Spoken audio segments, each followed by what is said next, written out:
নমস্কার, স্বাগত fourth pillar with the people. এই 2025 সালটি পশ্চিমবঙ্গে উচ্চশিক্ষার ইতিহাসে একটা যুগান্তকারী বর্ষ হিসেবে চিহ্নিত হয়ে থাকবে। তার কারণ এই নয় যে এই বছর কেউ নোবেল পুরস্কার পাচ্ছেন পশ্চিমবঙ্গ থেকে। আমরা জানি না অবশ্য পাচ্ছেন কি না, পেলে সত্যি আলাদা কথা। সেপ্টেম্বর মাসে গোড়ায় আমরা অনুষ্ঠান করছি, নোবেল পুরস্কারটা ঘোষণা হয় অক্টোবর মাসের প্রথম সপ্তাহ থেকে। সে কথা নয়, 2025 উচ্চশিক্ষার ইতিহাসে যুগান্তকারী বর্ষ হিসেবে চিহ্নিত হয়ে থাকবে এই জন্য যে রাজ্য সরকার এবং সেটা পরিচালনা করছে রাজ্যের যে শাসক দল, তারা নিজেদের রাজনৈতিক স্বার্থ চরিতার্থ করার জন্য যেভাবে উচ্চশিক্ষাকে হাড়িকাঠে চড়ালো, তার কোনো নজির পশ্চিমবঙ্গে নেই। পশ্চিমবঙ্গে শিক্ষা নিয়ে অনেক ছিনিমিনি খেলা হয়েছে, তার ইতিহাসে আমরা আজকে যাচ্ছি না। কিন্তু এই 2025 সালে যেটি করা হলো তার কোনো সত্যি তুলনা আছে বলে আমাদের মনে পড়ে না। বিষয়টা হচ্ছে কি, ওবিসি অন্যান্য অনগ্রসর শ্রেণীর জন্য সংরক্ষণ। সেই সংরক্ষণ সংক্রান্ত মামলা ঝুলে আছে, সুপ্রিম কোর্ট হয়ে আবার ফেরত এসছে হাইকোর্টে। সেই মামলার নিষ্পত্তি না হওয়া পর্যন্ত রাজ্য সরকার পরিচালিত এবং রাজ্য সরকার পোষিত সমস্ত কলেজ বিশ্ববিদ্যালয়ে ভর্তি বন্ধ। এটা কি সত্যি করার কোনো দরকার ছিল? কোনো তত্ত্বগত বিতর্কে যাওয়ার প্রয়োজনই নেই। এটা না করলেও যে চলতো, না করলেও যে চলে, সেই দৃষ্টান্ত স্থাপন করেছে যাদবপুর বিশ্ববিদ্যালয়। ব্যাপারটা একটু সময় নিয়ে ব্যাখ্যা করে বলা দরকার। ওবিসি সংরক্ষণের সমস্যাটা কি? 2010 সাল পর্যন্ত আমাদের রাজ্যে 7% ওবিসি সংরক্ষণ ছিল এবং তা নিয়ে কোনো বিবাদ নেই।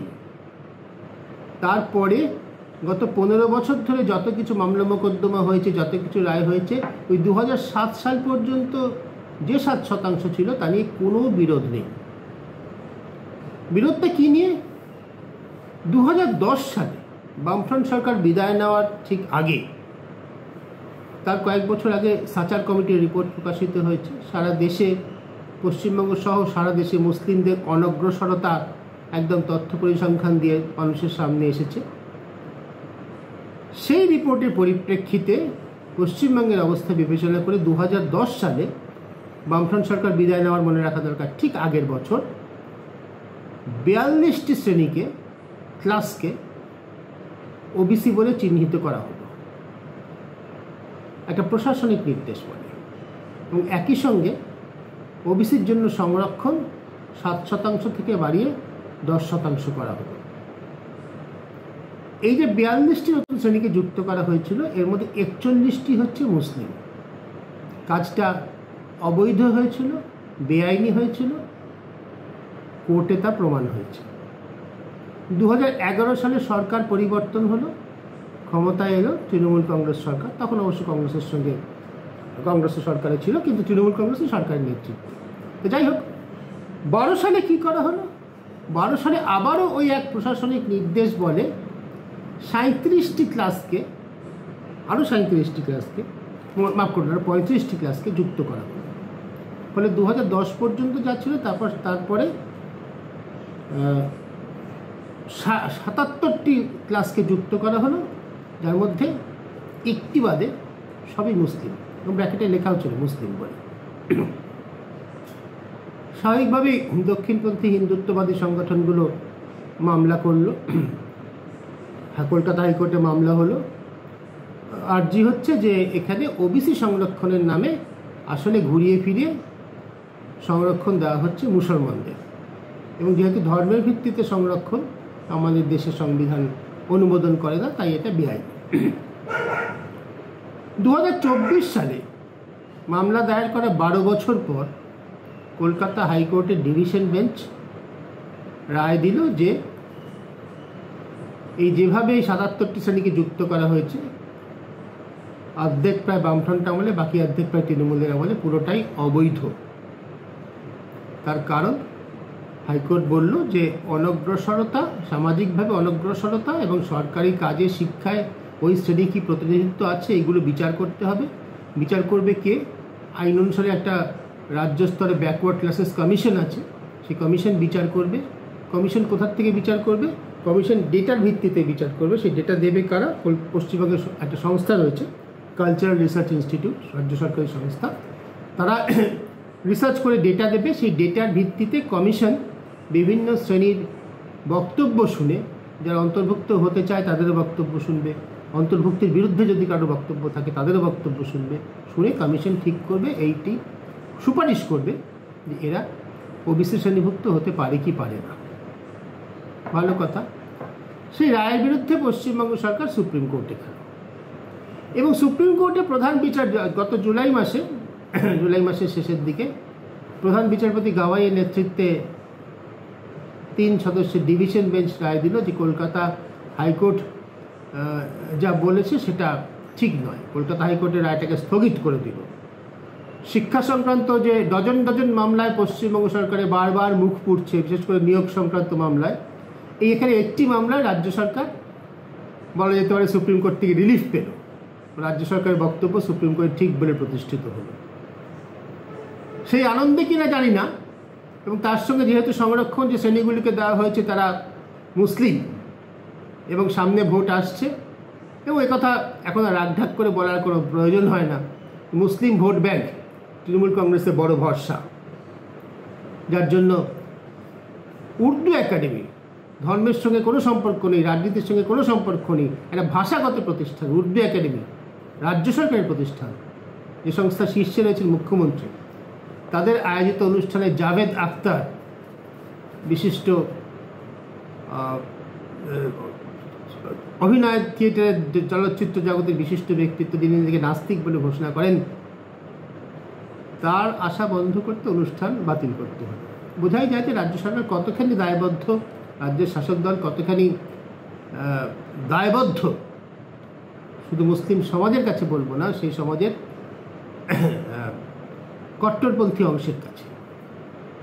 তো যাই হোক, এই ওবিসি সংরক্ষণের যেহেতু 7% থেকে 17% বাড়ানোটা অবৈধ বলে হাইকোর্ট বলেছে, সেই রায়কে স্টে করে দিয়ে সুপ্রিম কোর্ট বলেছে হাইকোর্টের বিশেষ বেঞ্চ এটি পুনর্বিবেচনা করবে।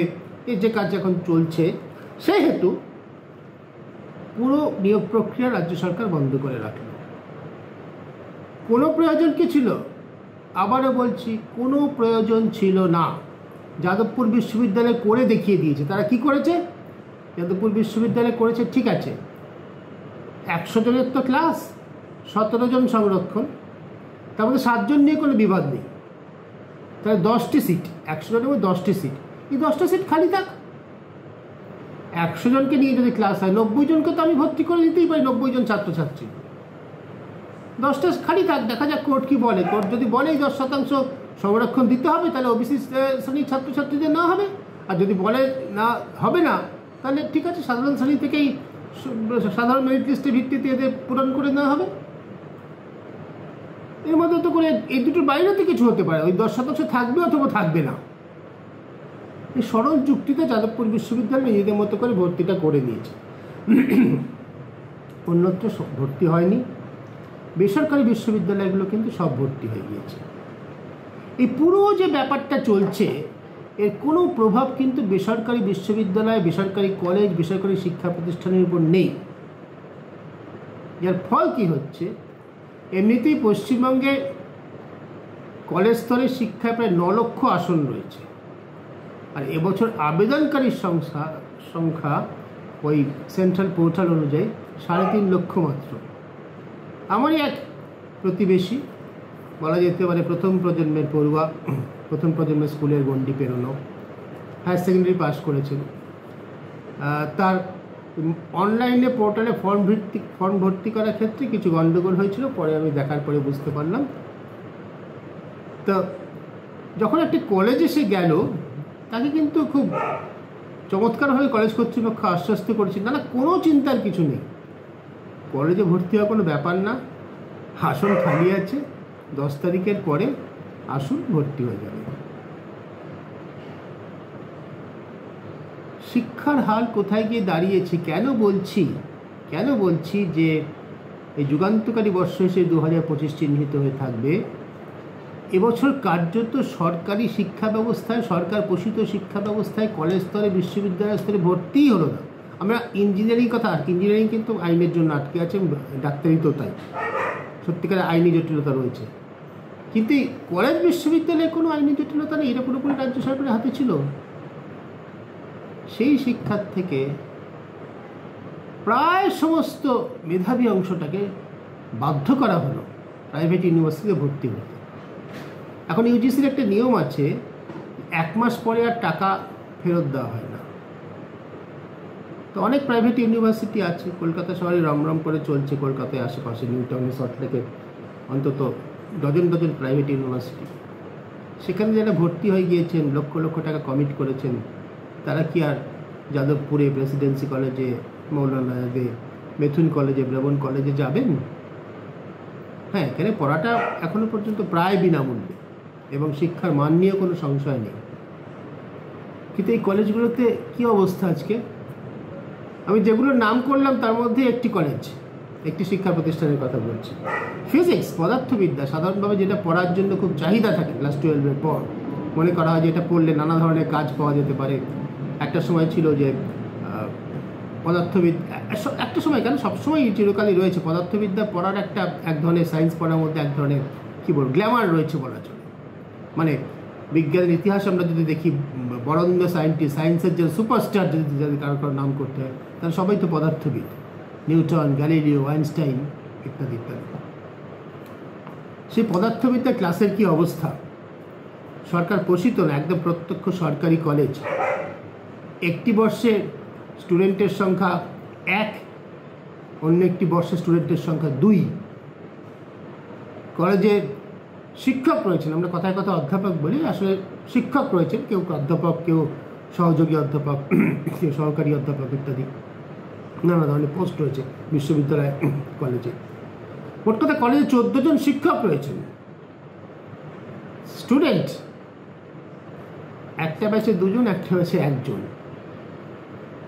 আগামী ব্যাচে সম্ভবত হবে 0। যাদবপুর বিশ্ববিদ্যালয় অনার্স পড়ার, যে সমস্ত বিভাগে অনার্স পড়ার জন্য যা আসন সংখ্যা, তা 10 গুণ 20 গুণ আবেদন পড়ত কয়েক বছর আগে পর্যন্ত। সেরকম একটি বিভাগে, আমি নাম করছি না, 0 অ্যাডমিশন টেস্ট। যাদবপুর বিশ্ববিদ্যালয় আলাদা অ্যাডমিশন টেস্টে 0 পেয়েছে, তাকেও ভর্তি করতে হয়েছে, কারণ আসন খালি যাবে তা নাহলে। পশ্চিমবঙ্গের উচ্চশিক্ষাকে তৃণমূল কংগ্রেস সরকার সফলভাবে এই জায়গায় এনে দাঁড় করাতে পেরেছে। রাজনৈতিক বার্তাটা কি যাচ্ছে? ভোটের ঠিক আগের বছরে ওবিসি সংরক্ষণে যখন হিন্দুত্ববাদী সংরক্ষণগুলো মামলা করেছিল, যার ফলে ওই 10% ওবিসি সংরক্ষণ কাটা যায়, যেই 10%, নতুন লিস্টে অবশ্য ব্র্যাকেটে মুসলিম কথাটা লেখা হচ্ছে না, কিন্তু সকলেই জানেন ওই 10%-এর 99%ই মুসলিম। সেই সংরক্ষণের পিছনে সরকার দাঁড়িয়েছে। সরকার তাদের শিক্ষার সুযোগ দেওয়ার জন্য উচ্চশিক্ষাটাকে, গোটা উচ্চশিক্ষাকে হাড়িকাঠে চড়িয়ে দিয়েছে। সমাজের একটি শ্রেণীকে, যাদের জন্য 10% সংরক্ষণ, তা নিয়ে বিতর্ক থাকতে পারে, নাও থাকতে পারে, আদালতের কি ফয়সলা হবে আমরা জানি না, কিন্তু 10% তো 100% বেড়ে হবে না। সেই 10%-এর স্বার্থ রক্ষা করা হচ্ছে, এই রাজনৈতিক বার্তা দেওয়ার জন্য শাস্তি দেওয়া হচ্ছে 100%-কে, রাজ্যের শিক্ষা ব্যবস্থাকে। কলেজ বিশ্ববিদ্যালয়ে যারা পড়ান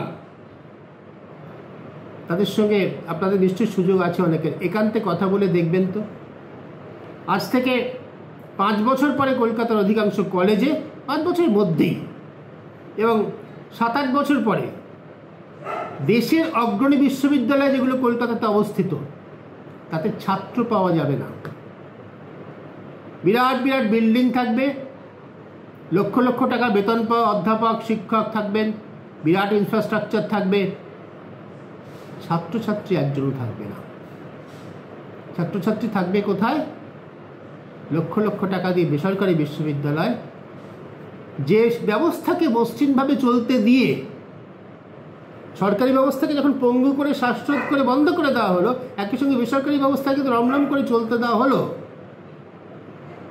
এই যে পরিস্থিতি তৈরি করা হচ্ছে, হয়েছে তার সুযোগ নিয়ে বেসরকারি ব্যবস্থা চলবে রমরমিয়ে, সরকারি ব্যবস্থা ক্রমশ মৃত্যুর দিকে চলে যাবে।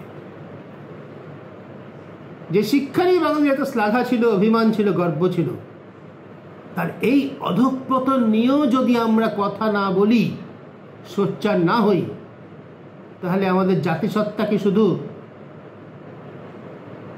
ভিন্ন রাজ্যে কাজ করতে যাওয়া পরিযায়ী শ্রমিক বাংলা বলতে পারবেন কি পারবেন না, তার মধ্যে শুধু বাঙালি সত্তা বেঁচে থাকবে? এ প্রশ্নটা নিজেদের করার সময় এসেছে।